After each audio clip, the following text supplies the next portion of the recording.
Muy buenas, ¿qué tal? ¿Cómo estamos? Espero que genial. Si es la primera vez que estás aquí en mi canal, yo soy Andrea Ferrandi, soy dietista nutricionista especializada en deportes de resistencia. Llevo desde 2012 asesorando a deportistas a cruzar este tipo de metas, sobre todo con salud. Bien, antes de entrar de lleno en el vídeo de hoy, que voy a hablar de cómo optimizar esa recuperación o cómo optimizar la alimentación para evitar posibles problemas que pueden aparecer como deportistas de resistencia y que suelo ver muy habitualmente, quiero contarte una cosita, que es que el próximo jueves, día 19 de diciembre de 2024, por si acaso vas a ver este vídeo en el futuro, a las 8 voy a hacer un directo hablando de estrategias de alimentación para conseguir rendir al máximo, evitar posibles problemas como es la fatiga, calambres, problemas gástricos y un largo etcétera en este tipo de deportes. Además os presentaré mi comunidad que por cierto va a estar cerrada a partir del 7 de enero. Así que muy importante que si te interesa este espacio que ya he hablado en otros vídeos, que es un espacio donde tengo guías, protocolos, recursos, un espacio de preguntas directas para mí donde respondo a los deportistas. Estoy haciendo directos mensuales y hay diferentes cursos y poco a poco voy subiendo contenido muy relevante, muy importante y sois los primeros en enteraros de todas las noticias. Así que echaré un vistazo. Y por cierto, si te suscribes a mi newsletter ahora mismo hay descuento, ya no sé en el futuro, ¿vale? Y 7 de enero cierro. Bien, dicho todo esto, vamos a empezar con lo que es el vídeo y de lo que voy a hablar hoy específicamente, que es cómo optimizar la alimentación para evitar todos estos problemas. Uno de los factores más importantes es el tema de la recuperación, ¿vale? De los deportistas de resistencia debéis de optimizar mucho esta fase de recuperación y depende mucho lo que es la calidad del sueño o cómo descansamos para optimizar esa recuperación y en segundo lugar depende mucho la alimentación y juega un papel fundamental. ¿Qué problemas suelo ver yo entre los deportistas que contactan conmigo y que empezamos a trabajar? Algunos de ellos es, por ejemplo, no poder mantener unos ritmos elevados conforme va aumentando el tiempo durante una tirada, por ejemplo, larga de bici, es decir, a partir de las 2 o 3 horas. Oye, Andrea, que yo no puedo mantenerme con la grupeta, que me noto más fatigado, que es imposible mantener el ritmo. O en deportistas de asfalto, pues lo mismo, cuando hacen esas tiradas largas acaban agotados, después incluso tienen mucha hambre a lo largo de todo el día o necesitan mucho descansar o tienen esa pesadez de piernas, muchas veces esto es en el caso de los ciclistas, oye, me pesan las piernas, noto ese quemazón de piernas, no considero recuperar bien. En otros casos, por ejemplo, acuden a mí con bastantes problemas en cuanto a calambres. De hecho, me ha pasado que algún deportista me ha dicho, oye, Andrea, he ido a hacer 1 kilómetro vertical y nada, en los primeros metros ya estaba acalambrado. ¿Esto cómo puede ser? ¿Vale? Esto es muy extraño y es algo que se puede solucionar normalmente con alimentación. Y luego hay otros casos también bastante habituales, que es el tema de problemas gástricos, ¿vale? Es decir, por ejemplo, han acudido a mí personas que bueno, el último ha sido que nota que siempre tiene el estómago lleno, o sea, que corre y que su estómago siempre está lleno. Pero otras personas suelen tener problemas de gases durante los entrenamientos, o nota pinchazos, o nota que no tolera bien los geles y un largo etcétera. Todos estos tipos de problemas dan lugar a bajadas de rendimiento, es decir, tu rendimiento se ve afectado y es más posible que te aparezca la fatiga, es más posible que si tienes algún tipo de este problema puedan haber algún tipo de lesiones o que incluso tu sistema inmunitario se vea afectado, es decir, que haya más probabilidad de que tengas algún resfriado o que te notes agotado, dolores de cabeza y un largo etcétera. Otra cosa es si pasa una bacteria o un virus o tu hijo te ha traído algo de la guardería. Aquí ya es muy difícil de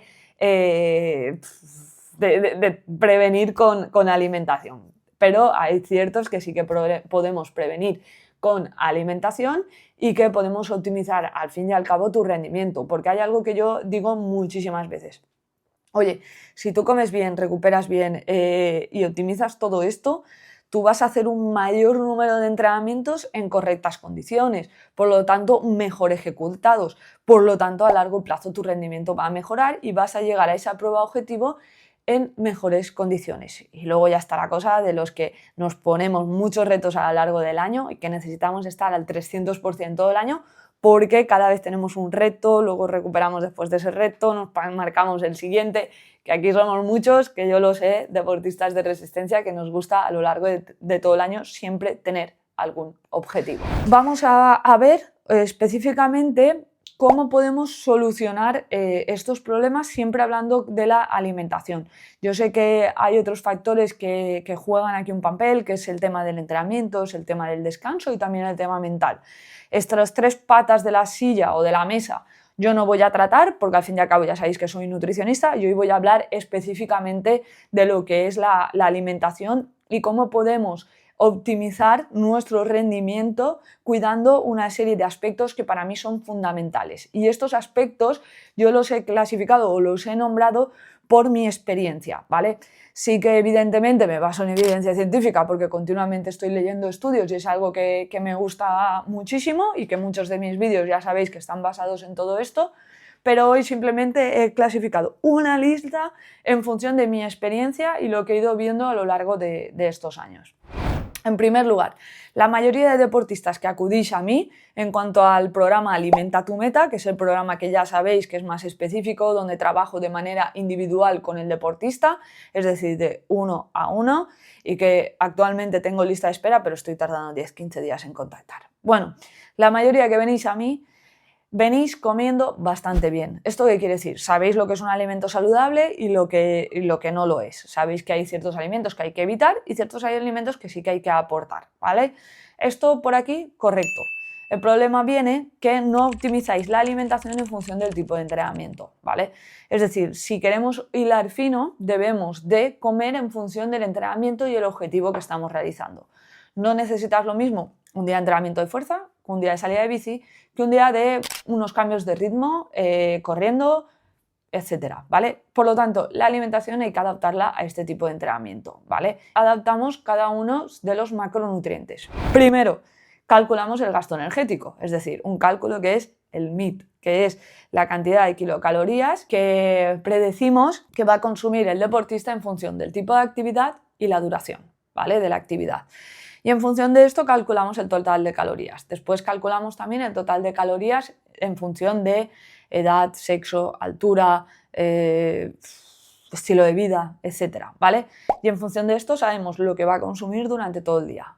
En función del tipo de entrenamiento calculamos la cantidad de hidrato de carbono, de proteína y de grasa para cubrir esas kilocalorías totales, ¿vale? Siempre y cuando no haya un objetivo de mejorar la composición corporal. Aquí seguramente provoquemos un pequeño déficit de kilocalorías para provocar esa bajada de peso o esa bajada de porcentaje de grasa. Pero siempre y cuando no esté este objetivo, que simplemente hay que mantener el rendimiento, esto es lo que hacemos y esto es lo que yo hago con el programa Alimenta tu Meta. Al hacer esta estrategia, optimizamos la capacidad de recuperación y optimizamos a ese deportista, es decir, vamos a aportarle todos los nutrientes y micronutrientes que necesita, por lo tanto, a largo plazo va a ser una persona que va a completar mejor esos entrenamientos, va a completar esas adaptaciones al entrenamiento y por lo tanto su rendimiento va a mejorar. Parece sencillo, pero en realidad no lo es, ¿vale? Entonces, para mí este es como el primer problema que suelo ver entre los deportistas y lo primero que debéis de corregir, es decir, adaptar la alimentación al entrenamiento. El segundo problema que suelo ver es el tema de la hidratación.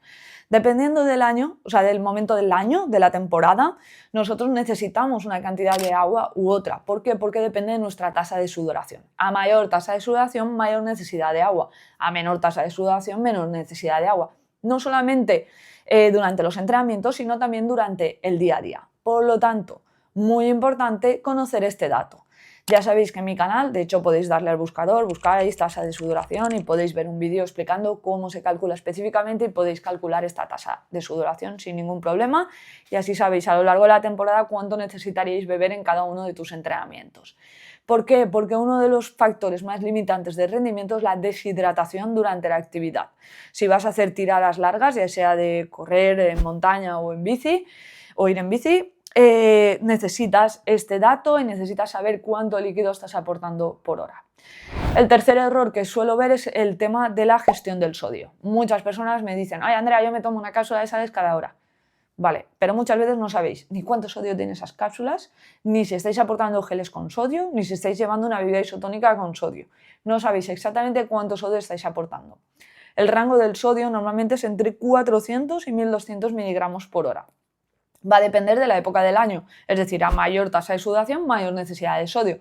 Y también va a depender de factores genéticos. Por ejemplo, hay personas que sudan y acaban con todo blanco, tienen blanco en la cara, etc. Por lo tanto, aquí son personas que ya nos dan un indicador de que necesitan mayor cantidad de sodio. Entonces, aquí haríamos una necesidad de subir o incrementar esa cantidad por hora durante los entrenamientos. Esto también se tiene que gestionar y se tiene que ver. El cuarto factor limitante de rendimiento es la ingesta de hidrato de carbono durante la actividad. Los hidratos de carbono se deben de aportar en función de la intensidad y de la duración de la actividad física. En reglas generales, ¿vale? Decimos que en actividades de menos de 1 hora no se suele recomendar ingesta de hidrato de carbono, pero si es a alta intensidad recomendamos la ingesta de unos 30 gramos aproximadamente. Ya sé que en muchos casos no hace falta, pero muchas veces esto optimiza la recuperación. Por lo tanto, estamos pensando en recuperar o llegar en buenas condiciones al siguiente entrenamiento. En segundo lugar, en actividades de entre 1 hora y hora y media, necesitaríamos aportar aproximadamente entre 30 y 60 gramos por hora. Va a depender un poco de intensidad y tipo de actividad. Por ejemplo, el rodar en zona 2 con la bici, posiblemente nos mantengamos con los 30 gramos por hora, ¿vale? Sin embargo, un entrenamiento de fartlek corriendo durante 90 minutos sí que subiremos a unos 60 gramos por hora, ¿vale? Va a depender un poco de cómo lo toleres y cómo te sienten estos tipos de hidrato de carbono. El formato puede ser con geles, con isotónico, con barritas, pueden haber diferentes formatos para aportar esta suplementación por hora. En tiradas más largas, más de 90 minutos, decimos que debemos de aportar entre 60 y 90 gramos por hora. También hay deportistas que ya estáis llegando a 120, ¿vale? Esto va a depender de cada uno, del objetivo y de los ritmos. A más ritmo, mayor necesidad de hidrato de carbono. Pero además, el tipo de hidrato de carbono que solemos recomendar es una mezcla de maltodextrina y fructosa, en un ratio 2:1 o 1:0,8.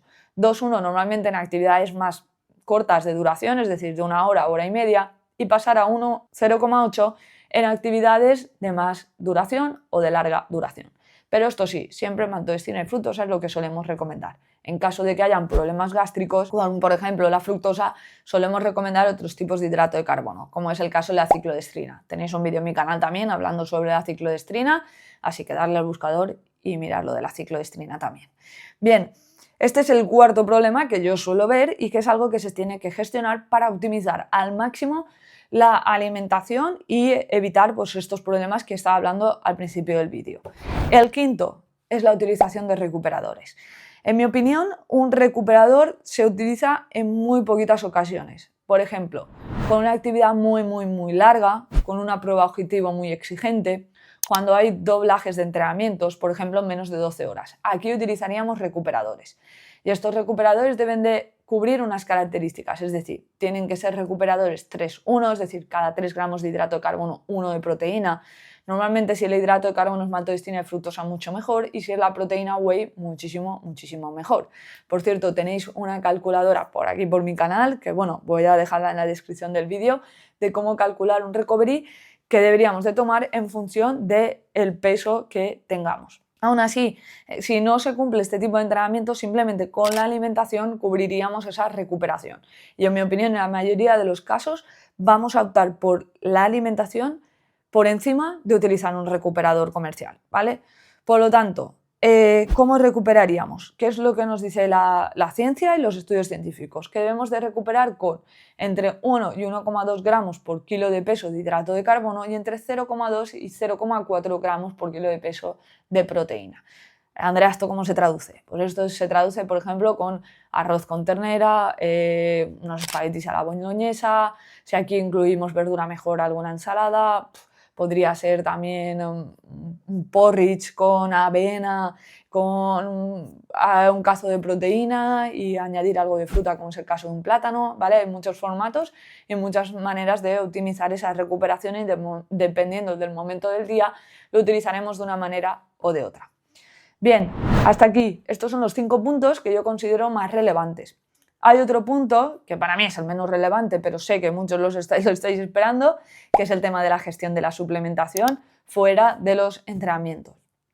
La suplementación fuera de los entrenamientos para mí es imprescindible, el tema del magnesio, controlar el tema de vitamina D, si hay un déficit o no, en caso de que haya que suplementarla si hay un déficit, y el tema de la gestión de la creatina, que la creatina también es un suplemento que por temas de salud todos los deportistas deberíamos de utilizar. De todas estas sustancias, de estas tres, he hablado y tenéis vídeos específicos y detallando en concreto las dosis, si lo necesitas o no, y un largo, etc. Luego hay otros suplementos que dependiendo del tipo de entrenamiento y dependiendo del objetivo se pueden utilizar, como es el caso de los nitratos, la betalanina o el bicarbonato. Son suplementos que también nos pueden ayudar. Y también la cafeína, por cierto, que se me olvidaba. Son 4 suplementos que dependiendo del tipo de actividad, dependiendo de la tolerancia del deportista, etcétera, podemos utilizar. Para mí, mucho más importante lo que he dicho y por ese orden. Primero, gestión de la alimentación del día a día en función del tipo de entrenamiento. Segundo, la hidratación. Tercero, el sodio. Y por último, el hidrato de carbono. Y quinto, la utilización de la recuperación o gestión de la recuperación. Y por último ya, el tema de la suplementación. Bien, hasta aquí el vídeo de hoy, espero que te haya gustado. Recuerda que los suscritos en mi newsletter sois los primeros en enteraros de todo. De hecho, tendréis el acceso al próximo directo del jueves y un largo, etcétera. Y por último, que me hace mucha ilusión, que es algo que he preparado con mucho mimo y que estoy trabajando muchísimo, que es la comunidad. Echad un vistazo, descripción en el vídeo. Un abrazo, muchas gracias por estar ahí. Chao, chao.